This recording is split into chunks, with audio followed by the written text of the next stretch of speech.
Hello everyone. We welcome you all for the Garud Puran session. We will start the prayer. Om Gurubhyo Namaha Harihi Om Vyasaya Vishnurupaya Vyasarupaya Vishnave Namo Vai Brahmanidaye Vasisthaya Namo Namaha Om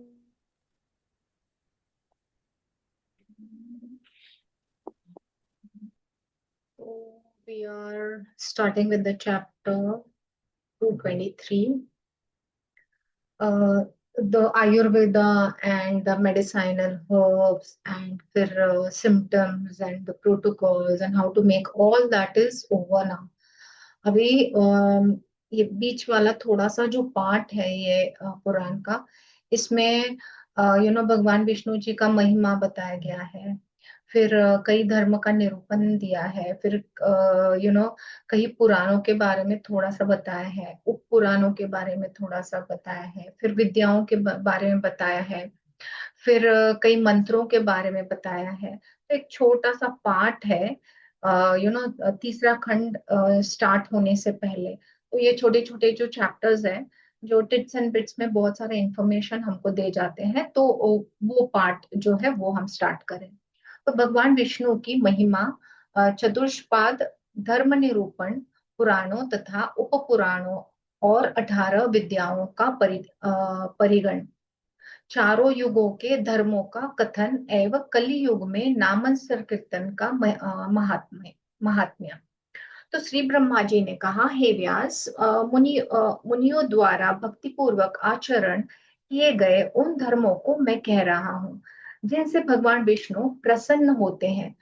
सूर्य आदि देवों की पूजा, पितृतर्पण, home तथा संध्या वंदन से धर्म, अर्थ, काम और मोक्ष, इस पुरुषार्थ चतुष्टयी का चतुष्टयी का की सिद्धि प्रदान करने वाला भगवान विष्णु स्वयं भक्तों को प्राप्त हो जाता है।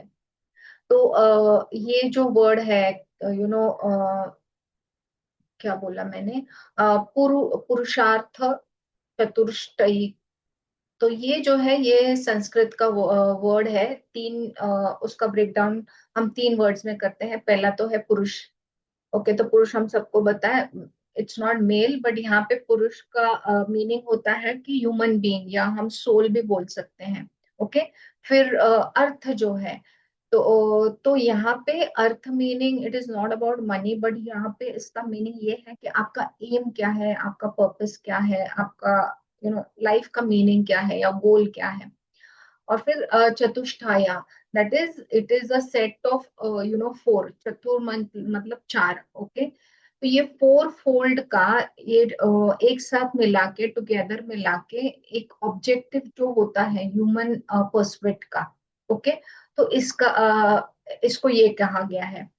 तो चार जो पर्सुएट है ह्यूमन के, okay, the four objectives of human persuade.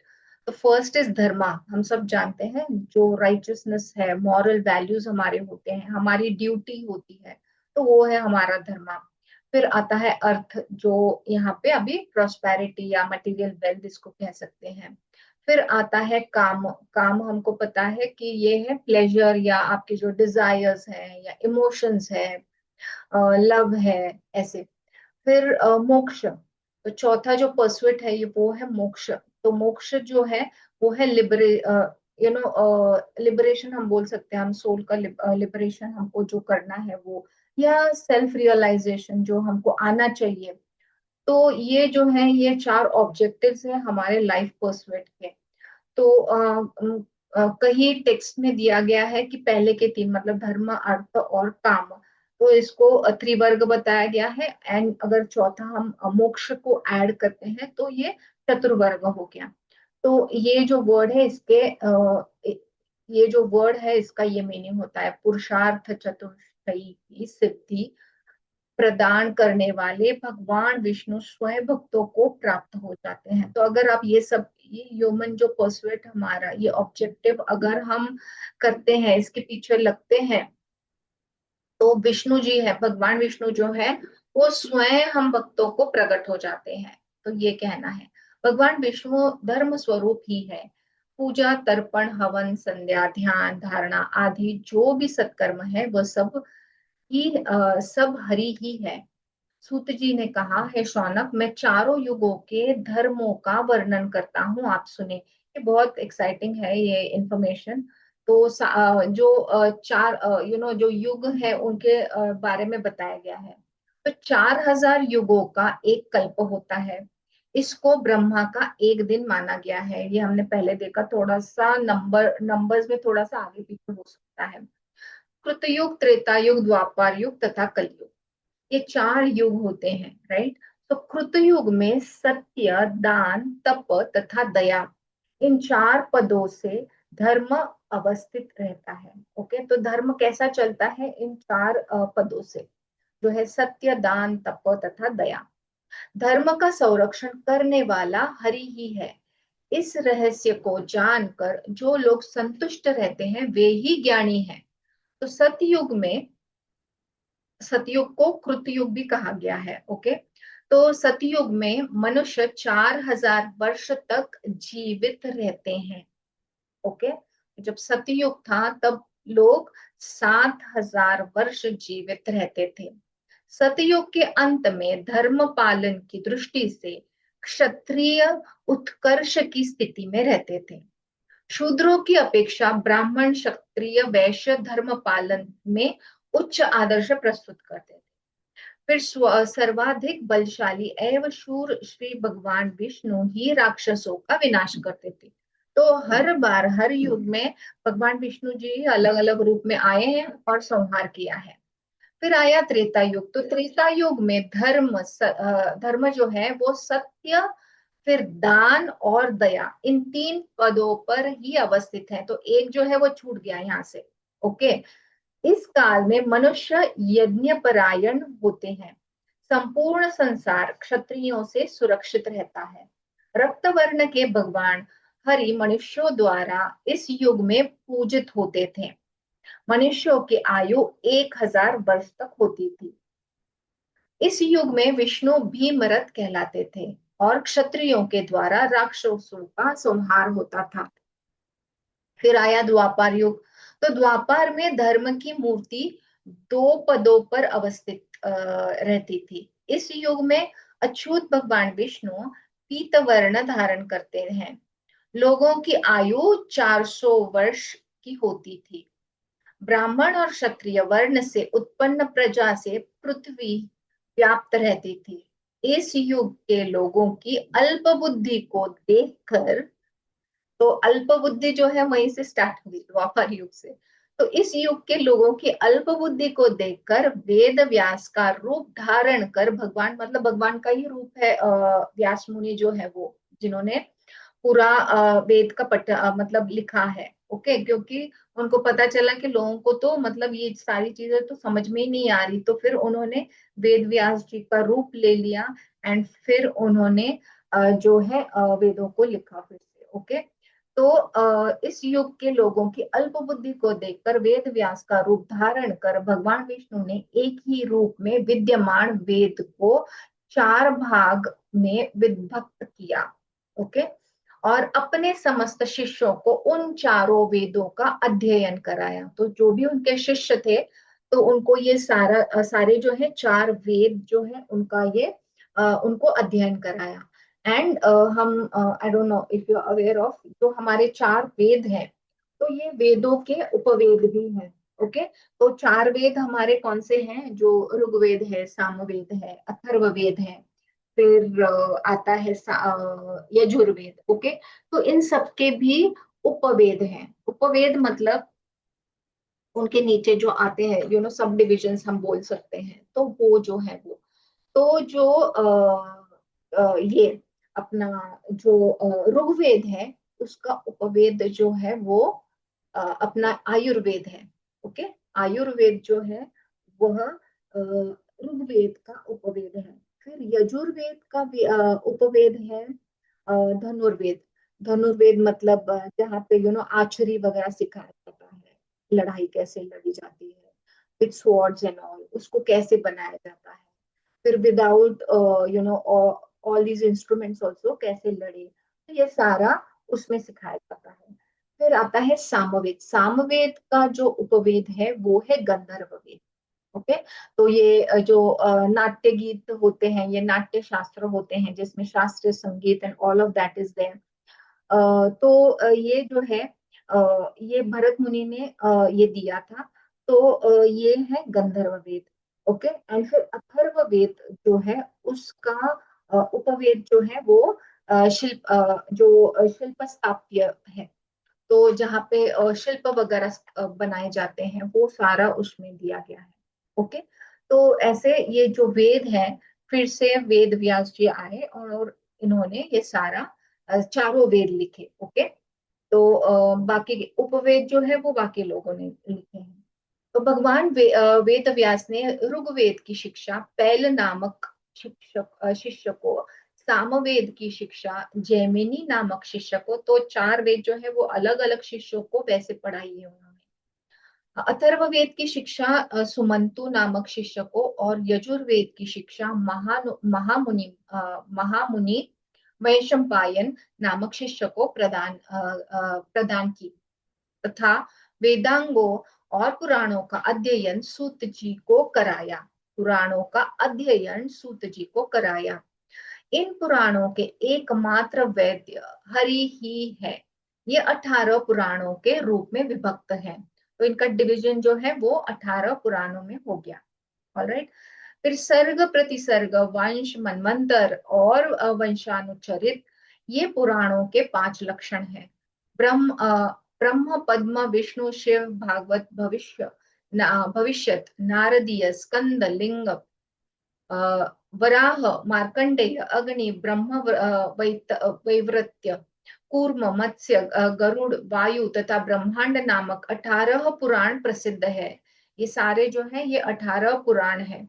मुनियों ने अनेक उप पुराणों की भी बात की बताई गई है। उनमें सबसे पहला उप पुराण, ये उप पुराणों की बात कर रहे हैं, मैंने जो आपको बताया है वो उपवेद है। ओके, तो सबसे पहला उप पुराण जो है वो सनत कुमार के द्वारा कथित है। ओके, भगवान नरसिंह के द्वारा उपदिष्ट एक दूसरा उप पुराण है जो नरसिंह पुराण के नाम से प्रसिद्ध है। तीसरा उप पुराण स्कंद है। इसको भगवान शिव के पुत्र कुमार कार्तिकेय जी ने कहा है। चौथा उप पुराण शिव धर्म दैट इज शिव धर्मोत्तर नामक है, जिसे भगवान नंदीश्वर ने कहा है। महर्षि दुर्वासा द्वारा प्रोक्त आश्चर्य अद्भुत पुराण तथा देवर्षि नारद जी द्वारा कथित नारद उपपुराण है। इस प्रकार कपिल वामन तथा उष्णस उपपुराण महर्षि कपिल वामन तथा उशन सद्वारा उपदिष्ट है। इसी प्रकार ब्रह्मांड वरुण वारुण कलिका महेश्वर सांब पराशर मरीच तथा भार्गव नामक उपपुराण भी है। पुराण धर्म शास्त्र चारों वेद शिक्षा कल्पादि 6 वेदांग न्याय मीमांसा आयुर्वेद अथर्वशास्त्र अर्थशास्त्र गंधर्व शास्त्र तथा धनुर्वेद शास्त्र, ये 18 विद्याएं हैं।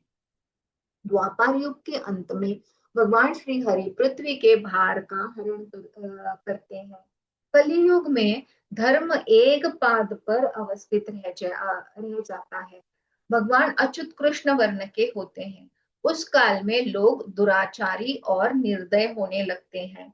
मनुष्य में सत्व रज तथा तम, ये तीनों गुण दिखाई देते हैं। काल की प्रेरणा से ये सभी गुण मन में उत्पन्न होते हैं और परिवर्तित होते रहते हैं। हे शौनक, जब प्रवृद्ध सत्व गुण से मन बुद्धि और इंद्रियां व्याप्त हो जाती है और लोगों की अनुरक्ति ज्ञानार्जन तथा तपश्चर्य में बढ़ जाती है, तब सतयुग जानना चाहिए। जब मनुष्य को आसक्ति कार्यक्रम काम्य कर्म और यश में होती है, उसी समय रजोगुणी प्रवृत्ति से त्रेता युग जानना चाहिए और तमोगुणी की प्रबलता के साथ रजोगुणी की वृद्धि के कारण जब लोगों में लोभ, असंतोष, मन, मान, दंभ, दंभ और मत्सर के भाव प्रबल होते हैं और काम्य कर्मों में आसक्ति बढ़ जाती है, तब द्वापर युग समझना चाहिए। जब सदा असत्य बोलने, आलस्य, नींद और हिंसा आदि साधनों में ही प्रवृत्ति हो जाती है, शोक, मोह, भय और दीनता का भाव जब बढ़ जाता है, तब तमोगुण का सर्वाधिक प्रबल मानना चाहिए। यही काल कलियुग है। इस प्रकार जब लोग कामी हो जाते हैं, सदैव कटुवाणी बोलते हैं, जनपद चोर डाकुओं से भर जाते हैं, वेद पाखंडियों से दूषित हो जाते हैं, राजा प्रजाओं का सर्वस्व हरण करते हैं, लोग मैथुन और पेट पालने के कर्म से स्वतः पराजित होने लगते हैं, ब्रह्मचारी ब्रह्मचर्य व्रत का परित्याग करके असूची हो जाता है, कुटुंबी अर्थात गृहस्थ भिक्षाटन करने लगते हैं, तपस्वी गांवों में रहना प्रारंभ कर देते हैं, सन्यासी अर्थलोभ में फंस जाते हैं, लोग लघु शरीर होने पर भी अत्यधिक भोजन करते हैं, और जो चोर हैं उन्हें साधु के रूप में लोग स्वीकार करने लगते हैं। तब कलयुग ही मानना चाहिए। इस कलिका में भृत्यगण अपने स्वामी का तिरस्कार करते हैं, तपस्वी अपने व्रतों का परित्याग कर देते हैं, शूद्र प्रतिग्रह लेने लगते हैं, वैश्य ब्राह्मणों की सेवा की उपेक्षा कर स्वयं व्रत परायण हो जाते हैं, धार्मिक भाव कम होने से सभी लोग बेचैन रहते हैं, संतानें धार्मिक शिक्षा का अभाव होने से पिशाच के समान बन जाते हैं, अन्याय अन्याय से अर्जित भोजन के द्वारा अग्निदेव को आहुति, देवताओं को नैवेद्य तथा द्वार पर आए हुए अतिथि देव की पूजा होती है, तब कलयुग समझना चाहिए। है शौनक, कलयुग के आ जाने पर लोग अपने पितरों को जल तक नहीं देंगे, सभी प्राणी स्त्री के वश में हो जाएंगे, सबके कर्म शूद्र व्रत होंगे। इस कलिकाल में स्त्रियां अत्याधिक संतानोत्पत्ति करने वाली और दुर्बल भाग्य वाली होंगी तथा बड़ों की आज्ञा का उल्लंघन उनका स्वभाव होगा। ऐसा स्वभाव हो जाने पर यदि उनकी निंदा की जाएगी तो वे उससे उसके प्रति गंभीर न होकर उपेक्षा भाव अपनाएंगी। वे इस उपेक्षा भाव को अपना सिर खुजलाकर व्यक्त करेंगे। कलयुग के मनुष्य भगवान विष्णु की पूजा नहीं करेंगे, उन सभी का विश्वास पाखंड में बढ़ जाएगा। हे ब्राह्मणों, यह कलिकाल दोषों से भरा हुआ है, किंतु इस दोषपूर्ण युग में एक महान गुण भी है। कौन सा गुण है? वह गुण है भगवान श्री कृष्ण का संकीर्तन। उनका संकीर्तन करने से ही मनुष्य संसार के महाबंधन अर्थात अवागमन के जाल से मुक्त हो जाता है। हे शौनक, कृतयुग में प्राणी को जो फल भगवान विष्णु का ध्यान करने से प्राप्त होता है, मतलब सतयुग में, त्रेता युग में जो फल उनका जप करने से प्राप्त होता है, और द्वापर युग में जो फल विष्णु देव की सेवा करने से प्राप्त होता है, वही फल कली काल में भगवान के गुण, लीला और नाम संकीर्तन ही प्राप्त हो जाता है। इसलिए नित्य ही भगवान श्री हरि का ध्यान, पूजन और संकीर्तन करना चाहिए। फिर आता है नैमित्तिक तथा प्राकृतिक प्रलय और भगवान विष्णु से पुनः सृष्टि का प्रादुर्भाव। ओके, तो नैमित्तिक माने जो क्या बोल सकते हैं, जो एक्सीडेंटली होता है, या कोई स्पेसिफिक कॉज है, उसका मोटिव है, या एक्सीडेंटल है, या स्पेशल भी हो सकता है, मतलब कोई एक ओकेजनल चीज। ओके, तो जो है नैमित्तिक, तो सूत जी ने कहा 4000 युगों के बीतने पर ब्रह्मा का नैमित्तिक प्रलय काल आता है। कल्प के अंत में 100 वर्ष तक अनावृष्टि होती है, आकाश मंडल में प्रचंड रूप से संतप्त करने वाले भयंकर 7 सूर्य उदित हो जाते हैं। वे अपनी प्रखर राशियों में से संपूर्ण जल राशि का पान कर तीनों लोकों को सुखा देते हैं। भगवान विष्णु रुद्र स्वरूप धारण करके भूलोक भूलोक भुवरलोक, स्वर्गलोक, महरलोक, जनलोक तथा पाताल लोक की समस्त चराचर सृष्टि को जला देते हैं। भगवान विष्णु तीनों लोकों को जलाने के बाद संवर्तन नाम के मेघों की सृष्टि करते हैं। नाना प्रकार के महामेघ 100 वर्षों तक बरसते हैं। विष्णु रूप में स्थित वायु अत्यंत तेज गति से 100 वर्ष तक चलती है। तो इसीलिए आप देख रहे हैं कि जो हमारा जो सीजन्स जो पहले एकदम परफेक्ट होते थे वो सब उलट पुलट हो रहे हैं। बहुत ऊपर नीचे भी टेम्परेचर्स हैं, या कभी भी बारिश भी आ जाती है, कभी कभी हिल स्टॉर्म्स गिरते हैं, कभी किधर किधर स्नो हो रहा है। तो ये शुरुआत है। ओके, तो वो सारा जो कलयुग में धीरे धीरे धीरे धीरे जो होता जाएगा वो सारा बता रहे हैं। तो जो महामेघ जो है वो 100 वर्ष तक बरसते रहेंगे। ओके, फिर विष्णु रूप में स्थित वायु जो है वो अत्यंत तेज गति से 100 वर्षों तक चलती रहेगी। उस जल वृष्टि से समुद्र के समान उथाल तरंगों वाले संसार के इस प्रलय काल में स्थावर जंगम के नष्ट होने पर ब्रह्म स्वरूप भगवान विष्णु अनंत शैया पर शयन करते हैं। 1000 वर्ष तक सोने के पश्चात जब वे जागते हैं तो पुनः उन्हीं के द्वारा इस जगत की सृष्टि होती है। हे शौनक, इसके बाद मैं प्राकृतिक प्रलय का वर्णन करता हूँ, तो उसको आप सुने। ब्रह्मा के 100 वर्ष बीत जाने पर भगवान हरि अपने योग बल से समस्त सृष्टि को अपने में लीन करके ब्रह्मा को धारण कर लेते हैं। इस काल में जो प्राणी ब्रह्मलोक में स्थित रहते हैं वो भी भगवान विष्णु में लीन हो जाते हैं। हे ब्राह्मण श्रेष्ठ, उस काल में अनावृष्टि करने वाले सूर्यों से संपन्न मेघ थे। मेघों के लगातार 100 वर्षों तक बरसते रहने से संपूर्ण ब्रह्मांड जल से भर उठता है।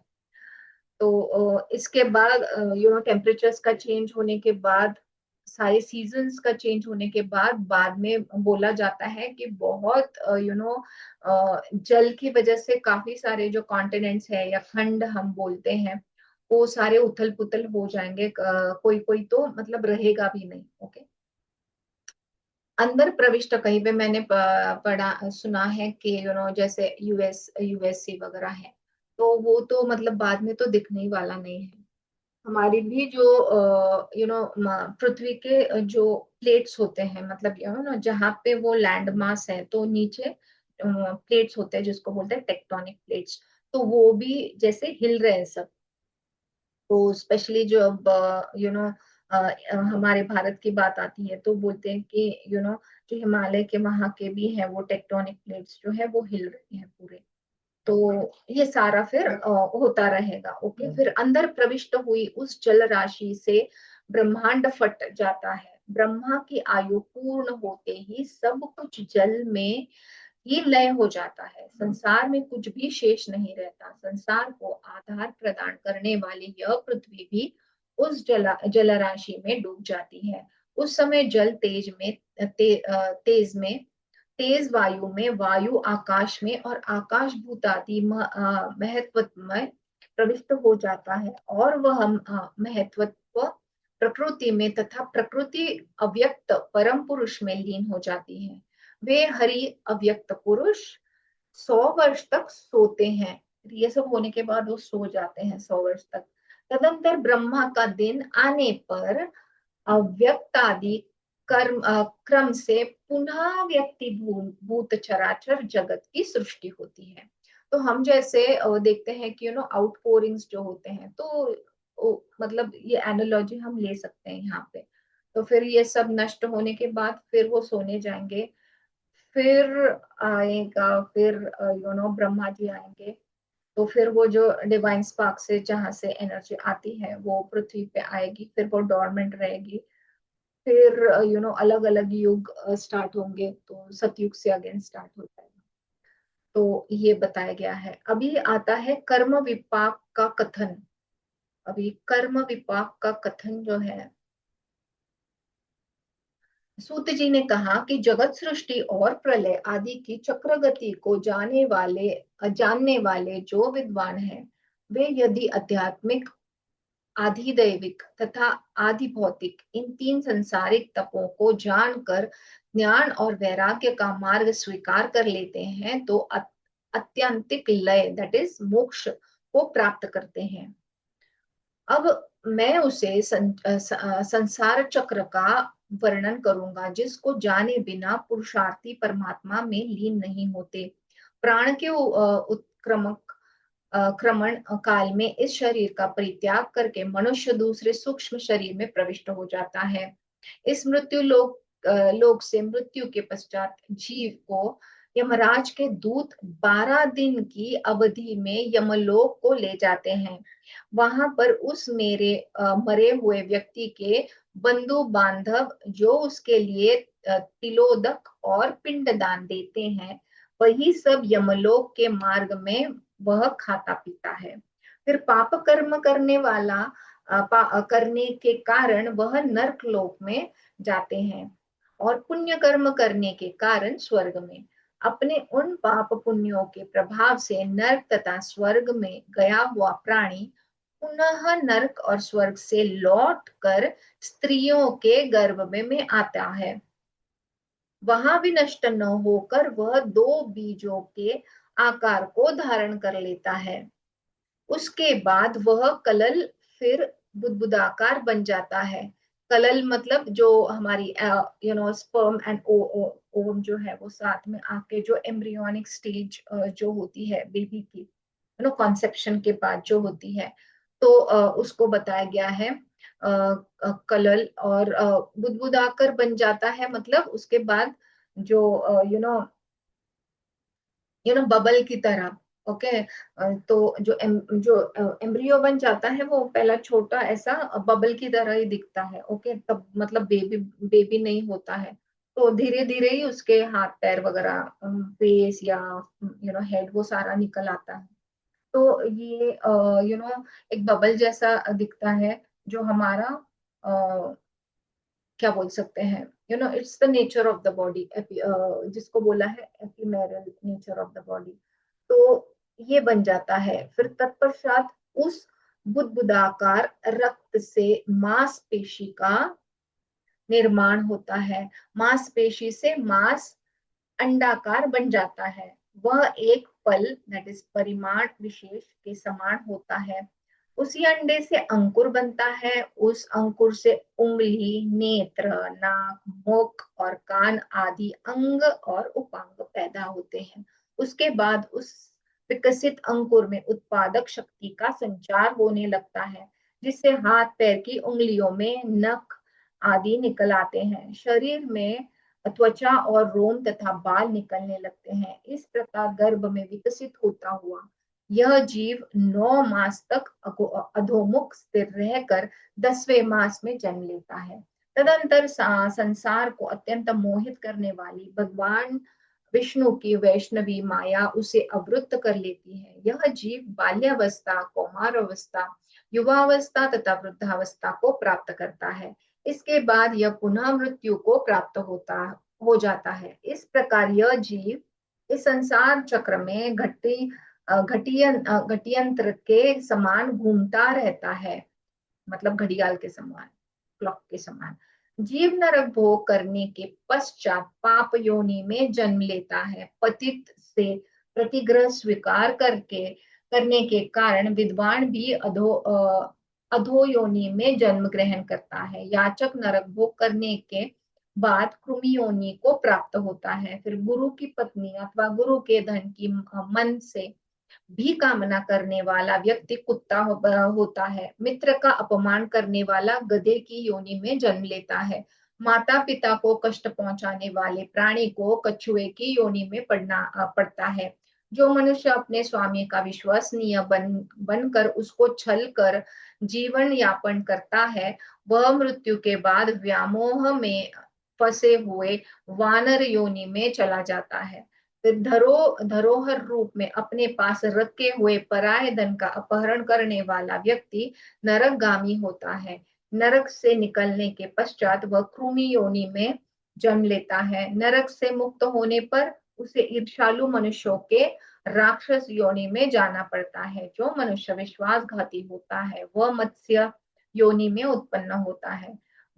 यव और धान्यादि अनाजों की चोरी करने वाले व्यक्ति मरने के पश्चात चूहे की योनि में जन्म लेते हैं। दूसरे की स्त्री का अपहरण करने वाला मनुष्य खूंखार भेड़िए की योनि में जाता है। जो मनुष्य अपने भाई की स्त्री के साथ सहवास करता है वह कोकिल योनि में जन्म लेता है। गुरु आदि की स्त्रियों के साथ सहवास करने पर मनुष्य सूअर योनि में प्राप्त होता है। यज्ञ दान तथा विवाह आदि में विघ्न डालने वाले मनुष्य को कृमि योनि प्राप्त होती है। देवता पितर और ब्राह्मणों को बिना भोजन आदि दिए जो मनुष्य अन्न ग्रहण करता है वह नरक को जाता है। वहां से मुक्त होकर वह पापी काक योनि को प्राप्त करता है। काक मीनिंग क्रो। बड़े भाई का अपमान करने से मनुष्य को क्रोच दैट इज पक्षी विशेष योनि की प्राप्ति होती है। यदि शूद्र ब्राह्मण स्त्री के साथ रमण करता है तो वह कृमि योनि में जन्म लेता है। उस ब्राह्मणी से यदि वह संतानोत्पत्ति करता है तो वह लकड़ी में लगने वाली धनु नामक कृमि की योनि प्राप्त होती है। कृतघ्न व्यक्ति कृमि कीट पतंग तथा बिच्छू की योनि में भ्रमण करता है। जो मनुष्य शस्त्रहीन पुरुषों को मारता है वह दूसरे जन्म में गधा होता है। स्त्री और बच्चे का वध करने वाले को कृमि योनि प्राप्त होती है। भोजन की चोरी करने वाला मक्खी की योनि में जाता है। अन्न की चोरी करने वाला बिल्ली की योनि में जाता है तथा तिल की चोरी करने वाला चूहे की योनि में जन्म लेता है। घी की चोरी करने वाला मनुष्य नेवला नेवला मीनिंग मुंगूस और मुदगुर दैट इज मत्स्य विशेष की मांस की चोरी करने वाला काक योनि में जाता है। मधु की चोरी करने पर मनुष्य दंश की योनि में तथा अपू दैट इज पुआ की चोरी करने पर चींटी की योनि में जाता है। जल का अपहरण करने पर पापी व्यक्ति काक योनि में उत्पन्न होता है। लकड़ी की चोरी करने पर मनुष्य हारित दैट इज हारियल नामक का एक पक्षी है वो हो जाता है तथा कबूतर की योनि में जन्म लेता है। जो प्राणी स्वर्ण पात्र की चोरी करता है उसको कृमि योनि में जन्म लेना पड़ता है।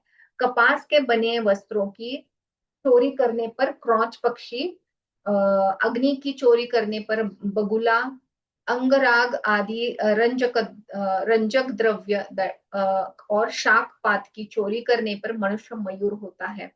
लाल रंग की वस्तु की चोरी करने से मनुष्य जीवक दैट इज पक्षी विशेष योनि में, अच्छी गंध वाली वस्तुओं की चोरी करने से छुचुंदर तथा खरगोश की चोरी करने से वह खरगोशीय योनि को प्राप्त होता है।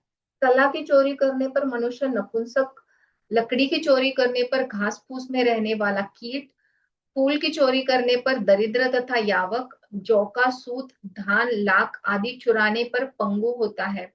शाक पात की चोरी करने पर हरित और जल की चोरी करने पर चातक पक्षी होता है। जो मनुष्य किसी के घर का अपहरण करता है वह मृत्यु के पश्चात महाभयानक रौरव आदि नरक लोक में जाकर कष्ट भोगता है।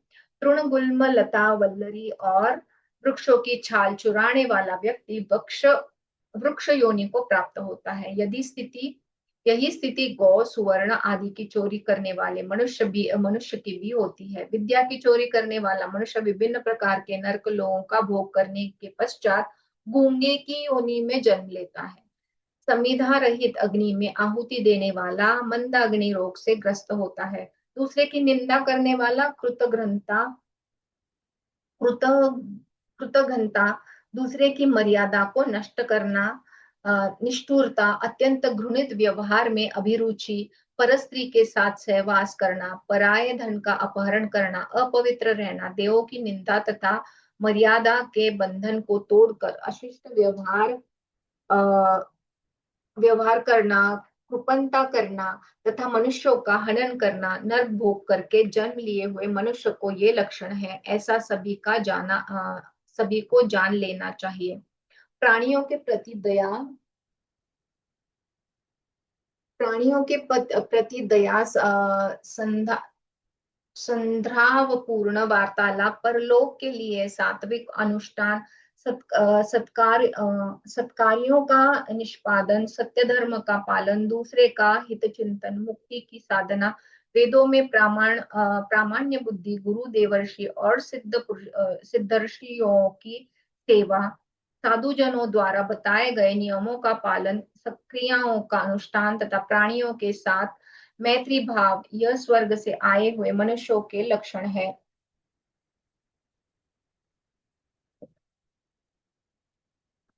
जो मनुष्य योग शास्त्र द्वारा बताए गए यम नियमादिक अष्टांग योग के साधन से सद ज्ञान को प्राप्त करता है, वह अत्यंतिक फल अर्थात मोक्ष का अधिकारी बन जाता है। तो अब ये आता है कि अष्टांग योग एवं एकाक्षर ब्रह्म का स्वरूप तथा प्रणव जप का महात्म्य। सूत जी ने कहा है, द्विज श्रेष्ठ, अब मैं समस्त अंगों सहित महायोग का वर्णन करूंगा। यह महायोग मनुष्य को भोग और मोक्ष प्रदान करने का श्रेष्ठतम साधन है। भक्ति पूर्वक इस महायोग की विधि का पाठ करने मात्र मनुष्य के सभी पापों का विनाश हो जाता है। इसे आप सुने।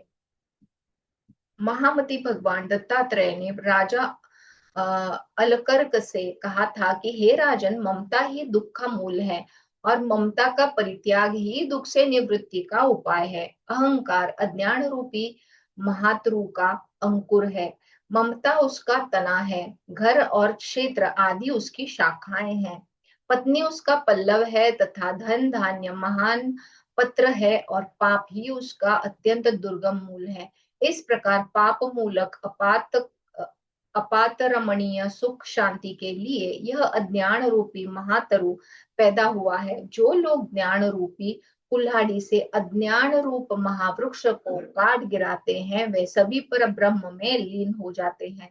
तदंतर ब्रह्मारस को प्राप्त कर उनका भली भांति निष्कंटक पान करके प्राज्ञ पुरुष नित्य सुख एवं परम शांति को प्राप्त होते हैं। समस्त दृश्य प्रपंच एवं इंद्रियां भी उसी पर ब्रह्म में लीन हो जाती है। हे राजन, वहां पर न तो तुम रहते हो और न मैं ही रहता हूँ, न शब्द आदि न मंत्राएं रहती हैं और न अंतकरण ही रहता है। हे राजेंद्र, हम दोनों के बीच कौन सा तत्व प्रधान है? बस वास्तव में हम दोनों निहसार है। हे राजन, जीव और आत्मा आत्मा में ऐक्य होने पर भी पृथक भाव का बोध होता है। यह पृथक भाव का बोध ज्ञान स्वरूप जन्य स्वरूप ज्ञान के तिरोधान से होता है।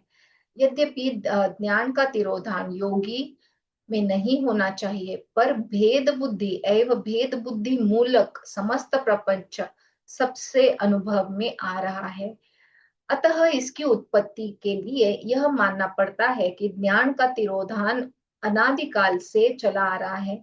यह ज्ञान का तिरोधान अज्ञान मूलक है, इसलिए अज्ञान को ज्ञान नाशक की दशा कहा जाता है। यह ज्ञान नाशक की दशा ज्ञान के वियोग की दशा है और यह ज्ञान का वियोग ही जीवात्मा एवं आत्मा दैट इज ब्रह्म का पृथक भाव है तथा इस पृथक भाव के ज्ञान का नाश जीव एवं आत्मा दैट इज ब्रह्म के ऐक्य ज्ञान से ही होता है। यह ऐक्य का प्रत्यक्षात्मक अनुभव ही मुक्ति है। अनैक्य का अनुभव तो प्राकृत गुणों दैट इज माइक विस्तार के कारण होता है। प्राणी का जिसमें निवास होता है वह घर है, जिसके द्वारा उसके जीवन की रक्षा होती है वो भोज्य पदार्थ है। जो मुक्ति का हेतु है वह ज्ञान है और जो बंधन का हेतु है वह अज्ञान है। हे राजन, प्राणियों के पुण्य और पाप का विनाश उसके द्वारा किए जाने वाले सुख दुखात्मक भोगों से होता है और अवश्य करनीय जो कर्तव्य है उनको न करने से पुण्य का क्षय होता है। अहिंसा, सत्य, अस्तेय, ब्रह्मचर्य और अपरिग्रह ये 5 यम है। शौच 2 प्रकार का बताया गया है, बाह्य शौच और अनंत शौच। संतोष, तपस्या, शांति, नारायण का पूजन और इंद्रिय दमन ये योग के साधन है। आसनों के पद्म आदि भेद हैं। शरीर के अंतर्गत प्रवाहहीन होने वाली वायु पर विजय प्राप्त करना प्राणायाम है। प्रत्येक प्राणायाम पूरक, कुंभक और रेचक के भेद से 3 प्रकार का होता है। यही तीन प्राणायाम जब 10 मात्राओं का होता है तो इसे लघु प्राणायाम, तथा इससे दुगनी मात्रा का हो तो मध्यम प्राणायाम, और 3 गुनी मात्राओं का उत्तम प्राणायाम कहा गया है। जिस प्राणायाम में योगी जन जप और ध्यान से युक्त होते हैं उसे सगर्भ प्राणायाम, और उसके अतिरिक्त प्राणायाम अर्थात जप तथा ध्यान से रहित होने पर अगर्भ नामक प्राणायाम कहलाता है। प्रथम प्राणायाम से योगी स्वप्न पर जय प्राप्त करता है, द्वितीय प्राणायाम से योगी कंप पर, और तृतीय प्राणायाम से विपाक पर जय प्राप्त करता है। इस प्रकार इन तीनों दोषों को योगी प्राणायाम से जीत लेता है। योगी को आसन लगाकर प्रणव में चित्त एकाग्र करके ध्यान और जप करना चाहिए। इस स्थिति में वह अपनी दोनों एड़ियों से लिंग और अंडकोशों को दबाकर एकाग्र मन से स्थित रहे। जो योग मार्ग से भली भांति परिचित है उसे अपनी रजोवृत्ति से तमोवृत्ति को तथा वृत्ति से रजोवृत्ति को निरुद्ध करके निश्चल भाव से प्रणव का जप करते हुए ध्यान करना चाहिए। इंद्रियों, प्राण और मन आदि को उनके विषयों से निगृहित करना चाहिए। इस तरह एक साथ ही प्रत्याहार विषयों से इंद्रियों को हटाकर अंतर्मुख करना का उपक्रम करना चाहिए। तो इस क्या बोल सकते हैं, अष्टांग योग बताया गया है पूरा। विधिवत 18 बार किया गया जो प्राणायाम है उसे योग में धारणा के नाम से स्वीकार किया जाता है। योग के तत्व को जानने वाले योगी जन ऐसी धारणा की 2 आवृत्ति को ही योग कहते हैं। योगियों की पहली धारणा नाड़ी में, दूसरी हृदय में, तीसरी वक्षस्थल में, चौथी उदर में, पांचवी कंठ में, छठी मुख में, सातवीं नासाग्रह पर, आठवीं नेत्र में, नवी दोनों भौहों के मध्य और 10वीं मूर्धा स्थान में होती है। इस प्रकार योग में इस धारणा को 10 प्रकार का माना गया है। इन 10 धारणाओं में सफलता प्राप्त करके योगी अक्षर रूपता दैट इज ब्रह्मत्व को प्राप्त कर लेता है। जिस प्रकार अग्नि में छोड़ी गई अग्नि एकाकार हो जाती है उसी प्रकार परमात्मा के ध्यान में लगाई गई आत्मा तदाकार हो जाती है। ऐसी स्थिति में योगी को ब्रह्म स्वरूप महापुण्यदायक ओम इस महामंत्र का जप करना चाहिए। इस प्रणव महामंत्र में अकार, उकार और मकार ये 3 अक्षर है। इस 3 अक्षरों के अतिरिक्त इस महामंत्र में सत्व, रजस तथा तमस इन 3 मात्राओं का योग भी है। मतलब कितने सारे ये तीनों का मतलब ओम जो प्रणव मंत्र है उसके बारे में बताया गया है कि इन तीनों मात्राओं का योग भी है जो क्रमशः सात्विक तथा राजसिक और तामसिक मनोवृत्ति का परिचारक है। ओंकार में जो चतुर्थ अध्याय अर्धमात्रा स्थित है वह निर्गुण है तथा केवल योगियों द्वारा ही जानने योग्य है। गांधार स्वर जो ग है उसके आश्रित रहने वाली इस अर्धमात्रा को गांधारी नाम से जानना चाहिए। यह अक्षर परम ब्रह्मा ओंकार के नाम से योग मार्ग में स्वीकृत है। अतः इस महामंत्र का जप और ध्यान करते हुए अपनी मुक्ति के लिए इस प्रकार अपने में ब्रह्म भावना का निश्चय करना चाहिए। मैं स्थूल देह से रहित ज्योतिर्मय पर ब्रह्म हूँ। मैं जरा मरण से रहित ज्योतिर्मय पर ब्रह्म हूँ। मैं इस पृथ्वी के सभी मलों से रहित ज्योतिर्मय पर ब्रह्म हूँ। मैं वायु और आकाश से रहित ज्योतिर्मय पर ब्रह्म हूँ। मैं सूक्ष्म देह से रहित ज्योतिर्मय पर ब्रह्म हूँ। मैं समस्त स्थान या अस्थान से रहित ज्योतिर्मय पर ब्रह्म हूँ। मैं गंध तन मात्रा से रहित ज्योतिर्मय पर ब्रह्म हूँ। मैं श्रोतेंद्रिय और त्वचा नामक इंद्रिय से रहित ज्योतिर्मय पर ब्रह्म हूँ। मैं जीवा तथा घ्राणेन्द्रियों से रहित ज्योतिर्मय पर ब्रह्म हूँ। मैं प्राण तथा अपान वायु से रहित ज्योतिर्मय पर ब्रह्म हूँ। मैं व्यान और उदान वायु से रहित ज्योतिर्मय पर ब्रह्म हूँ। मैं अज्ञान से रहित ज्योतिर्मय पर ब्रह्म हूँ। मैं शरीर, इंद्रिय, मन, बुद्धि, प्राण और अहंकार से रहित तुरीयावस्था में विद्यमान परम पद स्वरूप ज्योतिर्मय परब्रह्म हो। मैं नित्य शुद्ध बुद्ध मुक्त आनंदमय अद्वैत ज्ञान स्वरूप ज्योतिर्मय परब्रह्म हूँ। सूत जी ने कहा, है शौनक, इस प्रकार मैंने मुक्ति देने वाले अष्टांग योग का वर्णन दिया है। जो लोग मायापश से अबद्ध है वे सभी नित्य नैमित्तिक ही कार्य करते हैं और उसी में अंत तक लगे रहते हैं। इस कारण उन्हें परमात्मा को ऐक्य प्राप्त नहीं होता है। वह पुनः इसी संसार में जन्म लेते हैं और अज्ञान से मोहित हैं। वे ज्ञान योग प्राप्त करके अज्ञान से मुक्त हो जाते हैं। इसीलिए ज्ञान योग जो है हमारा वो बहुत इंपॉर्टेंट है। उसके बाद वह जीवन मुक्त योगी न भी मरता है, न दुखी होता है, न रोगी होता है, न संसार के किसी बंधन से आबद्ध होता है, न वह पापों से युक्त होता है, न तो उसे नरक यातना की दुख भोगना पड़ता है, और न वो गर्भावास में दुखी होता है। वह स्वयं अव्यय नारायण स्वरूप हो जाता है। इस प्रकार की अनन्य भक्ति से वह योगी भोग और मोक्ष प्रदान करने वाले भगवान नारायण को प्राप्त कर लेता है। ध्यान, पूजा, जप, स्तोत्र, व्रत, यज्ञ और दान के नियमों का पालन करने से मनुष्य के चित्त की शुद्धि होती है।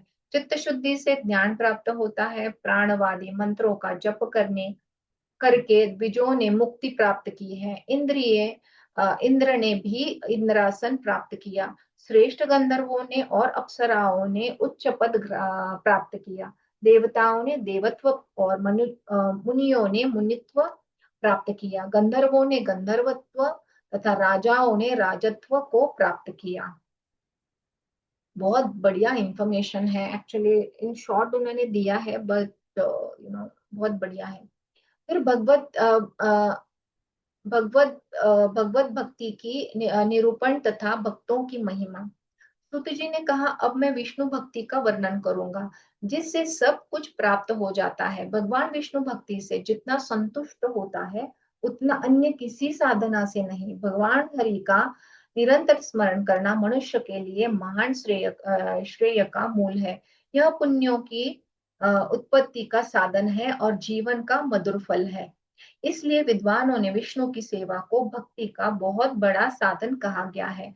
भगवान त्रिलोकीनाथ विष्णु के नाम तथा कर्मादि के कीर्तन में तन्मय होकर जो लोग प्रसन्नता के आंसू बहाते हैं और रोमांचित होकर गदगद हो उठते हैं, वे ही उनके भक्त हैं।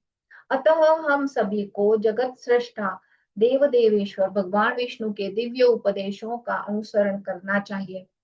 वे ही वैष्णव है, वे जो वेद शास्त्रों के अनुसार अवश्य करणीय नित्य कर्मों का पालन करते हुए श्री विष्णु के प्रति अति स्निग्ध रहते हैं तथा भक्ति प्रणवता के कारण अद्वैत भाव से स्वयं को पृथक कर जिन नामों का स्मरण स्वयं भगवान भी करते हैं, उन मंगलमय नामों का श्रवण कीर्तन करने के साथ स्वामी सेवक भाव से सदा भगवान विष्णु को प्रणाम किया करते हैं। वे भी महाभगवान हैं जो कृष्ण विष्णु के भक्त जनों को प्रति वात्सल्य भाव रखते हैं तथा विष्णु के पूजन एवं उनकी आज्ञा का अनुसरण करते हैं।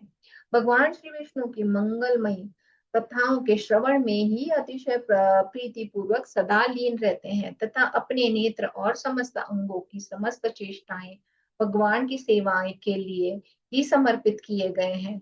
संक्षेप में यह समझना चाहिए कि जो लोग पूर्ण समर्पण भाव से श्री विष्णु जी की भक्ति में ही अपने मन को निरंतर एकाग्र रखते हैं, वे ही परम भगवान हैं। इन परम महाभगवत लोगों का मुख्य लक्षण यह है कि ये लोग ब्राह्मणों में ही श्री विष्णु का सदा निवास मानकर उनकी सेवा में सदा लगे रहते हैं। ये लोग अपने समस्त साधनों को भी श्री विष्णु के चरणों में ही समर्पित किए रहते हैं। श्री विष्णु की सेवाएं लिए ही सांसारिक संगों से दूर रहते हैं। श्री विष्णु को ही अपना एकमात्र आश्रय मानकर उन्हीं की अर्चा में सदा तत्पर रहते हैं। वैष्णव या महाभागवत जिस श्री विष्णु भक्ति को अपना सर्वस्व मानते हैं, वह श्रवण कीर्तन स्मरण पाद सेवन अर्चन, वंदन, दास्य तथा सांख्य भेद से 8 प्रकार की होती है।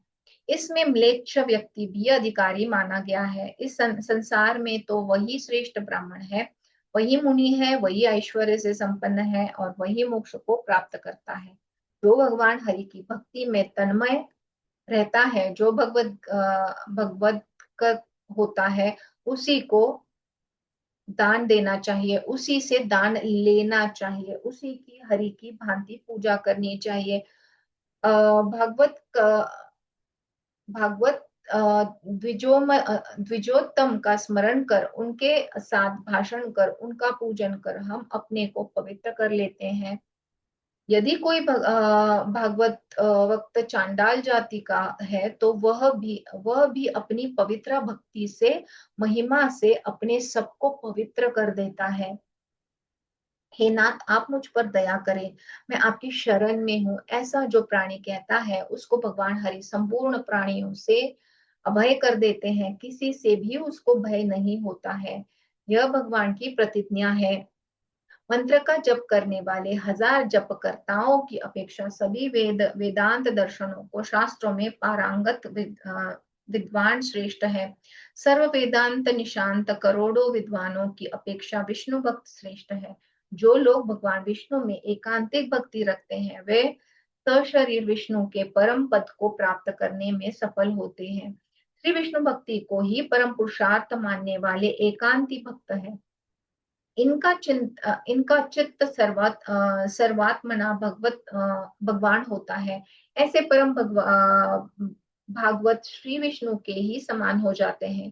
किंबहुना श्री विष्णु ऐसे परम भागवत भक्तों को परायण रहते हैं, मतलब सर्वथा भिन्न रहते हैं। ये परम भगवान सॉरी ये परम भागवत भक्त देव श्री विष्णु के परम प्रिय लोगों से भी अधिक सुप्रिय होते हैं। इनकी भक्ति अव्यभिचारिणी दैट इज नितांत सुदृढ़ रहती है। इसलिए कठिन से कठिन आपातकाल में भी यह भक्ति सुस्थिर हो रहती है। ये परम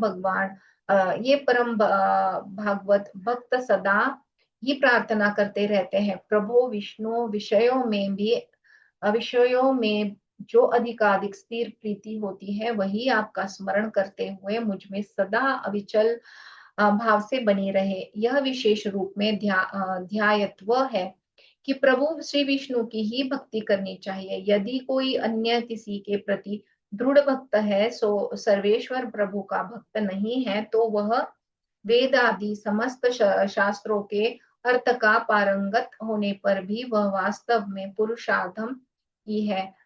जिसने वेद या अन्य शास्त्रों का अध्ययन नहीं किया है, जो अत्याधिक पुण्य कर्मों को अपने जीवन में संपन्न करने से वंचित रह गया, वह भी यदि भगवान विष्णु में भक्ति रखता है तो समझना चाहिए कि उसने सब कुछ कर लिया है। जो लोग याज्ञनिक है, अश्वमेध राजसूयादिक मुख्य यज्ञों को करने वाले हैं और वेदों के पारंगत है, वे मुनि सत्यम दैट इज मुनि श्रेष्ठ भी उस परम गति को प्राप्त नहीं कर पाते, जिस परम गति को विष्णु भक्ति अपनी भक्ति से प्राप्त कर लेती है। इस संसार में जो मनुष्य निर्दयी है, दुष्टात्मा है तथा दुराचार में लगे रहते हैं, वे भी यदि भगवान विष्णु नारायण की भक्ति में संलग्न हो तो उन्हें परम गति की प्राप्ति होती है। जब मनुष्य की भक्ति भगवान जनार्दन के प्रति अचल और दृढ़ हो जाती है, तब उसके लिए स्वर्ग का सुख कितना महत्व रखता है। वह भक्ति ही उसके लिए मुक्ति है। हे शौनक, इस संसार के दुर्गम काम मार्ग में भ्रमण करते हुए मनुष्य के लिए भक्ति ही एकमात्र अवलंब है, जिसके करने से जनार्दन संतुष्ट होते हैं। जो मनुष्य देवादिदेव विष्णु के दिव्य गुणों को नहीं सुनता, वह बहरा ही और सभी धर्मों से बहिष्कृत है। हरि नाम संकीर्तन से जिस व्यक्ति का शरीर रोमांचित नहीं हुआ, उसका वह शरीर मृत के समान है। हे द्विज श्रेष्ठ, जिसके अंतकरण में विष्णु भक्ति विद्यमान रहती है, उसे यथाशीघ्र ही इस संसार के आवागमन चक्र से मुक्ति प्राप्त हो जाती है। जिन मनुष्यों को मन हरि भक्ति में रमा हुआ है, उनके सभी पापों का विनाश सब प्रकार से निश्चित है। हाथ में पाश लेकर खड़े हुए अपने दूतों को देखकर यमराज उसके कानों में कहते हैं कि हे दूत, तुम उन लोगों को छोड़ देना जो मधुसूदन विष्णु के भक्त हैं। मैं तो अन्य दुराचारी और पापियों का स्वामी हूँ। वैष्णवों के स्वामी स्वयं हरि है। श्री विष्णु ने स्वयं कहा है कि यदि दुराचारी व्यक्ति भी मुझ में अनन्य भक्ति रखता है तो वह साधु ही है, क्योंकि उसने भक्ति का निश्चय कर लिया है कि श्री विष्णु की भक्ति के समान अन्य कुछ भी नहीं है। निश्चय पूर्वक भगवान की भक्ति में अनन्य भाव से लगा हुआ व्यक्ति तुरंत धर्मात्मा हो जाता है और उसको शाश्वत शांति प्राप्त होती है। हे द्विज श्रेष्ठ, आप ऐसा निश्चय ही जान लेने की विष्णु भक्ति का भक्त का कभी विनाश नहीं होता। समस्त संसार के मूल कारण भगवान श्री हरि में जिस मनुष्य की भक्ति स्थिर रहती है उसके लिए धर्म, अर्थ और काम इस त्रिवर्ग का कोई महत्व नहीं है, क्योंकि परम सुख रूप मुक्ति ही उसके हाथ में सदा रहती है। यह जो हरि की त्रिगुणात्मिक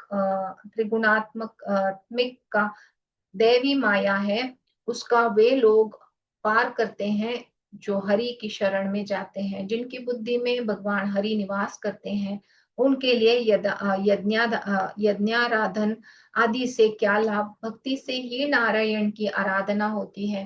भक्ति के अतिरिक्त उनकी आराधना के लिए अन्य कोई साधना नहीं है।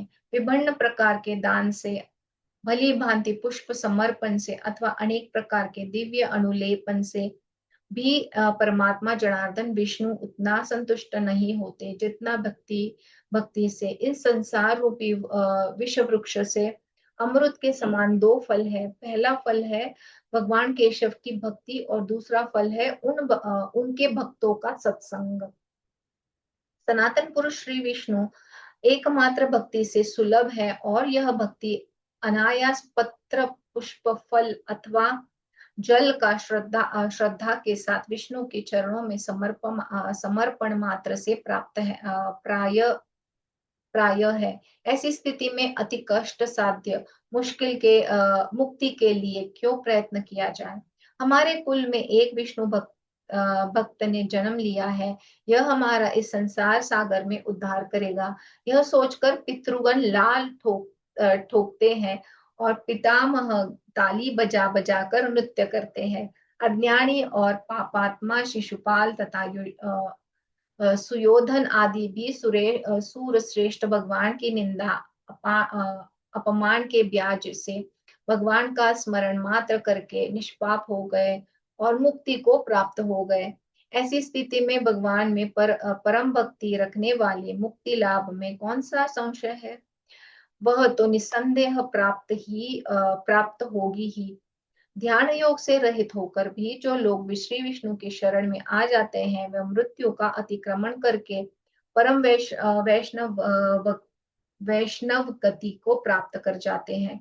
हे माधव, इस संसार में प्राप्त होने वाली सैकड़ों कष्टों से व्यथित और शरीर में विद्यमान अनेक इंद्रिय छिद्र रूप अश्वों के साथ विषय वासनाओं में भटकते हुए इस मेरे मन रूपी घोड़े को आप रोक लें और अपने चरण रूपी खूंटे में सुदृढ़ भक्ति रूपी बंधन से बांध दे, जिससे यह मेरा मन आपके चरण कमल का परित्याग कर अन्यत्र न जा सके। विष्णु ही परब्रह्म है, वे ही तीन भिन्न रूपों में वेद शास्त्र के प्रतिपाद्य हैं। इस तथ्य को उनकी माया से मोहित जन नहीं जानते, और जो लोग इस माया से परे रहते हैं तथा श्री विष्णु में अपनी अचल भक्ति रखते हैं, उन्हें यह भेद नहीं दिखाई देता। उनके लिए तो सब विष्णुमय ही हो जाता है। जो नाम संकीर्तन है उसका महिमा है। सूत जी ने कहा, मुक्ति के कारणभूत अनादि अनंत अज नित्य अव्यय और अक्षय भगवान श्री विष्णु को जो मनुष्य नमन करता है वह समस्त संसार के लिए नमस्कार के योग्य हो जाता है। मैं आनंद स्वरूप अद्वैत विज्ञानमय सर्वव्यापक एवं सभी के हृदय में निवास करने वाले भगवान विष्णु को भक्ति भाव से भरे हुए एकाग्र मन से सदा प्रणाम करता हूँ। जो ईश्वर अंतकरण में विराजमान रहकर सभी के शुभाशुभ कर्मों को देखते हैं, उन सर्व साक्षी परमेश्वर विष्णु को मेरा नमन है। शरीर में शक्ति रहते हुए जो मनुष्य भगवान चक्रपाणी विष्णु को प्रणाम नहीं करता, उससे यह इस संसार के अति तुच्छ तृण भी उद्विग्न रहते हैं। जल से परिपूर्ण नूतन श्यामला मेघों जैसी सुंदर कांति वाले लोकनाथ परम पुरुष तथा अप्रेमीय भगवान कृष्ण को भाव विभोर होकर दृढ़ भक्ति के साथ मात्र एक बार किसी किया गया प्रणाम शपच दैट इज चांडाल को भी तत्काल उत्तम गति देने में सक्षम है। जो व्यक्ति पृथ्वी पर दंडवत प्रणाम करते हुए भगवान श्री हरि की पूजा करते हैं, उसको वह गति प्राप्त होती है जो सैकड़ों यज्ञों का अनुष्ठान करने से भी संभव नहीं है। जंगल एवं समुद्री की भांति दुर्गम संसार में दौड़ते हुए पुरुषों को कृष्ण के लिए उनके द्वारा किया गया एक ही प्रणाम उन्हें मुक्ति प्रदान कर देता है। बैठा हो, शयन कर रहा हो अथवा जहाँ कहीं भी रह रहा हो, हर स्थिति में कल्याणकामी पुरुषों को नमो नारायण मंत्र का स्मरण करना चाहिए। नारायण यही शब्द सुलभ है और वागेंद्रिय मनुष्य के वश में है, फिर भी मूर्ख मनुष्य नरक में गिरता है। इससे बढ़कर आश्चर्य क्या होगा। यदि कोई चार मुखों से युक्त हो जाए अथवा उसके करोड़ों मुख हो जाए, चाहे कोई विशुद्ध चित्त वाला मनुष्य हो, फिर भी वह देवश्रेष्ठ भगवान विष्णु के गुणों से संबंधित 10,000वें भाग का भी वर्णन नहीं कर सकता। मधुसूदन, श्री विष्णु की स्तुति करने वाला व्यास आदि मुनि अपनी बुद्धि की क्षीणता के कारण श्री विष्णु के गुण वर्णन से विरत होते हैं, न कि श्री विष्णु के गुणों की इयत्ता के कारण। सिंह से डरकर मृग जैसे तात्काल भाग जाते हैं, वैसे ही श्री विष्णु के नामों का कीर्तन करने से अशक्य व्यक्ति के भी सभी पातक तात्काल नष्ट हो जाते हैं और निष्पाप होने के कारण वह व्यक्ति अपने पूरे परिवार के साथ मोक्ष के लिए सन्नद्ध हो जाता है।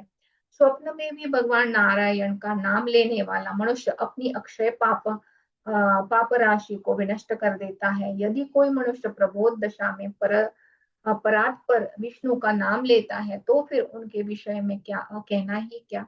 हे कृष्ण, हे अच्युत, हे अनंत, हे वासुदेव, आपको नमस्कार है। ऐसा कहकर जो भक्ति भाव से श्री विष्णु को प्रणाम करते हैं, वे यमपुरी नहीं जाते। अग्नि के प्रज्वलित होने पर अथवा सूर्य के उदित हो जाने पर जैसे अंधकार विनष्ट हो जाता है, वैसे ही हरि का नाम कीर्तन करने से प्राणियों के पाप समूह का विनाश हो जाता है।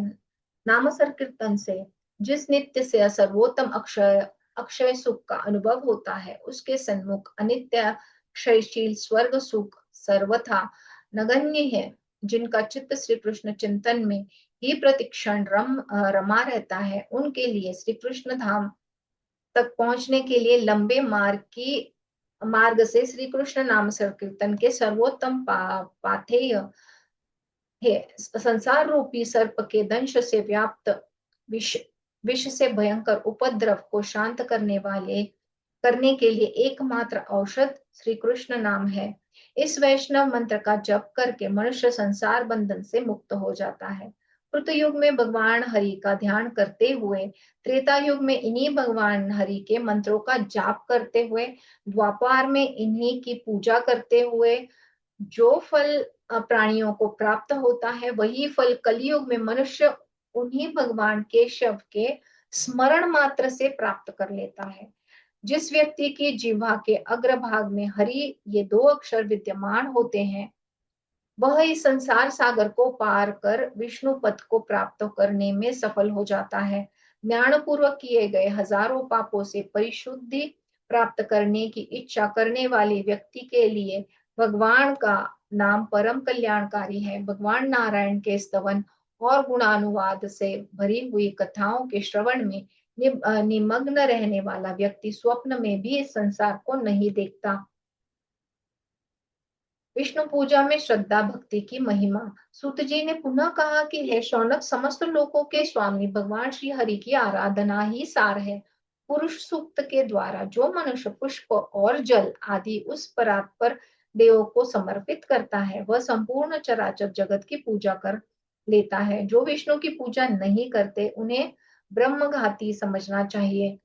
जिन भगवान से समस्त प्राणियों की उत्पत्ति हुई है और यह समस्त चराचर जगत जिनसे व्याप्त है, उन विष्णु का जो ध्यान नहीं करता वह विष्टा का कृमि होता है। नरक लोक में होने वाला कष्टों से संतप्त हो रहे पापी जीव से यमराज स्वयं पूछते हैं कि क्या तुमने कष्ट विनाशक भगवान विष्णु देव का पूजन नहीं किया था?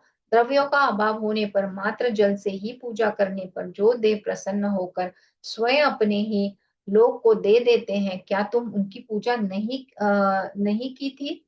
श्रद्धा पूर्वक की गई पूजा से संतुष्ट भगवान ऋषिकेश मनुष्य का जो उपकार करते हैं वह न माता करती है न पिता करता है और न तो उसका भाई ही करता है। वर्णाश्रम धर्म का आचरण करने वाले मनुष्य के द्वारा यदि भगवान विष्णु की पूजा होती है तो श्री विष्णु उस पूजा से संतुष्ट हो जाते हैं। इसके अतिरिक्त अन्य कोई भी मार्ग नहीं है जो उनको संतुष्ट कर सके। न तो वे प्राणियों के द्वारा दिए गए विभिन्न प्रकार के दान से उतना संतुष्ट होते हैं, न तो पुष्पहार और न भांति भांति के सुगंधित पदार्थों से अनुलेपन से उतना संतुष्ट होते हैं जितना भक्ति से। संपत्ति ऐश्वर्य महात्म्य पुत्र पौत्रोदी का संतान तथा अन्यान्य कर्म संपादन से भी भगवान हरि संतुष्ट नहीं होते।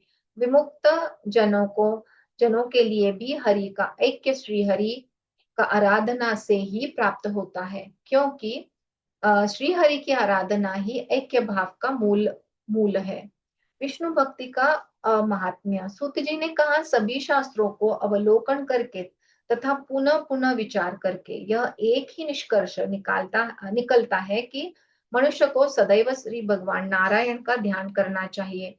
जो व्यक्ति एकनिष्ठ होकर नित्य उस नारायण का ध्यान करता है उसके लिए नाना प्रकार के दान विभिन्न तीर्थों का परिभ्रमण तपस्या और यज्ञों का संपादन करने से क्या प्रयोजन।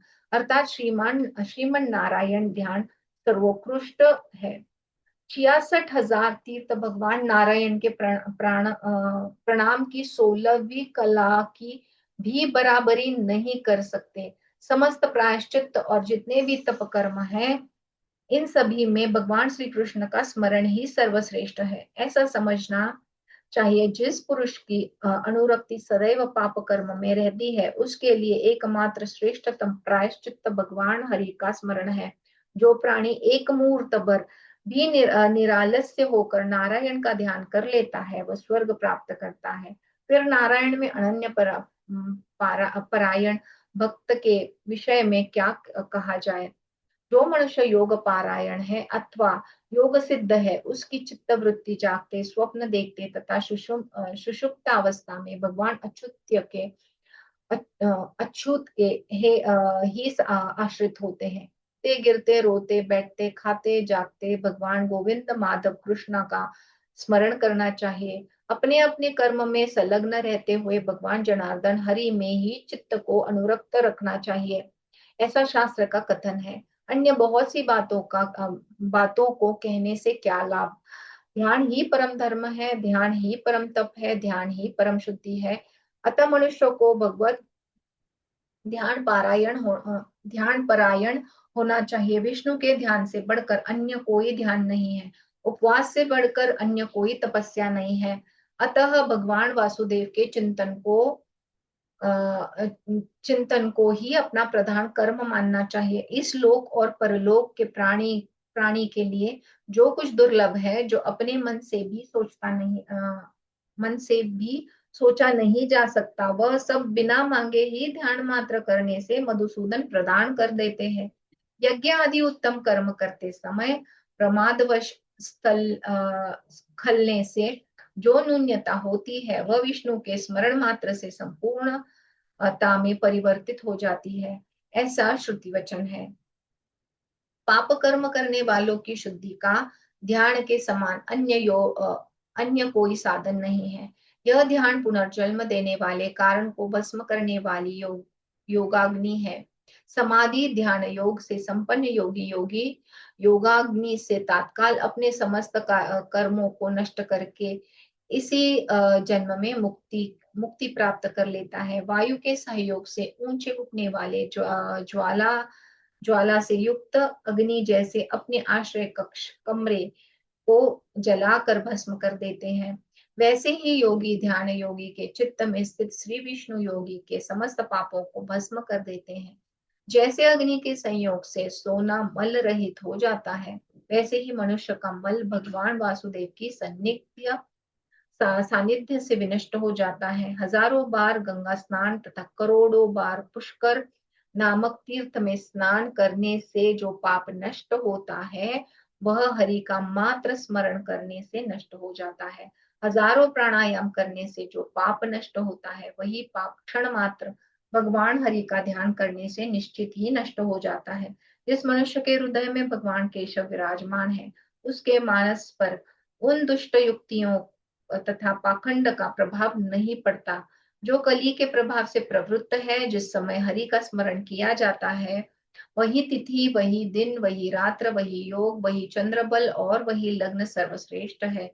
जिस मुहूर्त या क्षण में वासुदेव का चिंतन नहीं होता, वह मुहूर्त या क्षण हानि का समय है, वह अत्यंत व्यर्थ है। वह किसी भी प्रकार के लाभ से रहित होने के कारण मूर्खता एवं मुकता दैट इज गूंगेपन का समय है। जिसके हृदय में भगवान गोविंद विद्यमान है, उसके लिए कलयुग भी सतयुग ही है। इसके विपरीत जिसके हृदय में अच्युत भगवान गोविंद का नाम वास नहीं करता, उसके लिए तो सतयुग भी कलयुग है। जिसका चित्त आगे और पीछे चलते तथा बैठते सदैव भगवान गोविंद में रमा हुआ है, वह व्यक्ति सदा ही कृतकृत्य है। हे मैत्रेय, जब होम एवं पूजा आदि के द्वारा जिसका मन वासुदेव श्री कृष्ण की आराधना में अनुरक्त है, उसके लिए इंद्र आदि का पद विघ्न के समान है। जिन्होंने श्री केशव के चरणों में अपने मन को अर्पित कर दिया है, वह गृहस्थाश्रम का परित्याग बिना किए ही, कठिन तपश्चर्या बिना किए ही पौरुषी दैट इज पुरुषोत्तम ब्रह्म पर ब्रह्म की शक्ति माया के जल को काट डालते हैं। गोविंद दामोदर का हृदय में वास रहने पर मनुष्य क्रोधियों के प्रति क्षमा, मूर्खों के प्रति दया और धर्म में संलग्न प्राणियों के प्रति प्रसन्नता प्रकट करते हैं। स्नान दान आदि कर्मों में तथा विशेष रूप से सभी प्रकार के दुष्कर्मों का प्रायश्चित करते समय भगवान नारायण का ध्यान करना चाहिए। जिनके हृदय में नील कमल के समान सुंदर श्याम वर्ण भगवान श्री हरि विराजमान रहते हैं, उन्हीं को वास्तविक लाभ और जय प्राप्त होते हैं। उनका पराभव कैसे हो सकता है? हरि में समर्पित चित्त वाले कीड़े मकोड़े पक्षी आदि जीव जंतुओं की भी ऊर्ध्व दैट इज उत्तम गति होती है। फिर ज्ञान संपन्न मनुष्यों की गति के विषय में तो क्या ही कहना। भगवान वासुदेव रूपी वृक्ष की छाया न तो अधिक शीतल होती है और न अधिक तापकारक होती है। नरक के द्वार का शमन करने वाली, नरक में जाने से रोकने वाली इस छाया का सेवन क्यों नहीं किया जाए। हे मित्र, भगवान मधुसूदन को अपने हृदय में अहनिर्ष प्रतिष्ठित रखने वाले प्राणी का विनाश करने में न तो महाक्रोधी दुर्वासा का शाप समर्थ है और न तो देवराज इंद्र का शासन ही समर्थ है। बोलते हुए, रुकते हुए अथवा इच्छानुसार अन्य कार्य करते हुए भी यदि भगवत विषयक चिंतन निरंतर बना रहे, तो धारणा ध्येय पर चित्त की स्थिरता को सिद्ध हुआ मानना चाहिए। सूर्यमंडल के मध्य विराजमान रहने वाले कमलासन सुशोभित केयूर, मकराकृत कुंडल और मुकुट से अलंकृत दिव्य हार से युक्त मनोहरिणी सुंदर स्वर्णिम आभा से युक्त शरीर वाले शंख चक्रधारी भगवान विष्णु का सदैव ध्यान करना चाहिए। इस संसार में भगवान के ध्यान के समान अन्य कोई पवित्र कार्य नहीं है। श्री विष्णु के ध्यान में ही सदा निरत रहने वाला मनुष्य चांडाल का भी अन्न खाते हुए इस संसार के पाप से संलिप्त नहीं होता, क्योंकि ऐसा मनुष्य अपने स्वत्व को भगवान में लीन कर देने से भगवानमय हो जाता है। अतएव उसकी भेद दृष्टि पूरी तरह निर्मूल हो जाती है। प्राणी का चित्त सदा सांसारिक विषय वासनाओं के भोग में जिस प्रकार अनुरक्त रहता है, यदि उसी प्रकार नारायण में ही अनुरक्त हो तो इस संसार के बंधन से क्यों नहीं विमुक्त हो सकता। सूत जी ने फिर कहा, हे शौनक, सर्वदा जिसके चित्त में भगवान विष्णु की भक्ति विद्यमान रहती है, वह प्रतिक्षण श्री विष्णु को ही नमन करता रहता है। इस स्थिति में वह हरि कृपा से अपने को पाप पाप के समुद्र से तार लेता है। वही ज्ञान ही जिस ज्ञान का विषय गोविंद हो, वही कथा है जिस कथा में केशव की लीला हो, वही कर्म है जो प्रभु के निमित्त किया जाए। अन्य बहुत सी बातों को कहने से क्या लाभ। जो जीवा हरि की स्तुति करती है वही जीवा है, जो चित्त श्री हरि को समर्पित है वही चित्त है, तथा भगवान की पूजा करने में जो हाथ लगे हुए हैं वे ही वास्तविक हाथ हैं। मस्तक का फल है भगवान को नतमस्तक होकर प्रणाम करना। हाथ का फल है भगवान की पूजा करना। मन का फल है उनके गुण और कर्म का चिंतन करना, तथा वाणी का फल है गोविंद के गुणों का कीर्तन करना। मनुष्य के पाप कर्म की जो राशि सुमेरु और मंदराचल के समान विशाल हो गई हो, वह संपूर्ण पाप राशि भी भगवान केशव के स्मरण मात्र करने से ही विनष्ट हो जाती है। श्री विष्णु पारायण भक्ति अनासक्त भाव से यदि अपने सभी कर्मों को श्री विष्णु के चरण में समर्पित करते हैं, तो उसके कर्म साधु हो या असाधु बंधन कारक नहीं होते। हे प्रभु, सूर असुर मनुष्य तिर्यक स्थावर आदि भेदों में विभक्त तृण से लेकर ब्रह्मा पर्यंत समस्त जगत आपकी ही माया माया से मोहित है। जिनमें मन लगा देने से प्राणी नरक में नहीं जाता, और जिनके चिंतन सुख की तुलना में स्वर्ग की प्राप्ति विषय के समान है, तथा ब्रह्मलोक की कामना भी अत्यल्प अत्यल्प होने के कारण किसी भी प्रकार मन में प्रवेश नहीं पाती, जो अव्यय भगवान जड़ बुद्धि वाले मनुष्य को चित्त में स्थित होकर उन्हें मुक्ति प्रदान कर देती है। उन अछूतों का कीर्तन करने पर यदि उनमें प्राणी का विलय हो जाता है, तो इससे आश्चर्य की क्या बात है। दुख सागर को पार करने के लिए यज्ञ, जप, स्नान और विष्णु का ध्यान तथा पूजन करना चाहिए। राष्ट्र का आश्रय राजा, बालक का आश्रय पिता और समस्त प्राणियों का आश्रय धर्म है, किंतु सभी के आश्रय श्री हरि ही है। हे मुनिवर, जो लोग जगत के कारण स्वरूप सनातन भगवान वासुदेव को नमन करते हैं, उनके अधिक श्रेष्ठ पुण्यवान कोई तीर्थ नहीं है। निरालस्य होकर गोविंद का ध्यान करते हुए उन्हीं को समर्पित स्वाध्याय आदि कर्म करना चाहिए। भगवत भक्त व्यक्ति चाहे शूद्र हो अथवा निषाद हो या चांडाल हो, उसे द्विजातियों के समान ही मानने वाला व्यक्ति नरक में नहीं जाता। जैसे धन प्राप्ति की अभिलाषा से धनवान व्यक्ति की सदैव सम्मान पूर्वक स्तुति की जाती है, वैसे ही जगत सृष्टा श्री विष्णु की स्तुति पूजा आदि की जाए तो क्यों नहीं इस संसार के बंधन से मुक्त हो सकती है। जिस प्रकार वन में लगी हुई अग्नि गीले ईंधन को जलाकर राख कर देती है, उसी प्रकार योगियों के हृदय में स्थित भगवान विष्णु उसके उनके समय पापों को विनष्ट कर देते हैं। जैसे चारों ओर से लगी हुई अग्नि की ज्वाला से धीरे धीरे हुए पर्वत का आश्रय मृग आदि पशु एवं पक्षी नहीं लेते, वैसे ही सभी पाप योगाभ्यास में लगे हुए मनुष्य का आश्रय नहीं ग्रहण करते। उन विष्णु के प्रति जिसका विश्वास जीतना अधिक दृढ़ होता है, उसको उतनी ही अधिक सिद्धि प्राप्त होती है।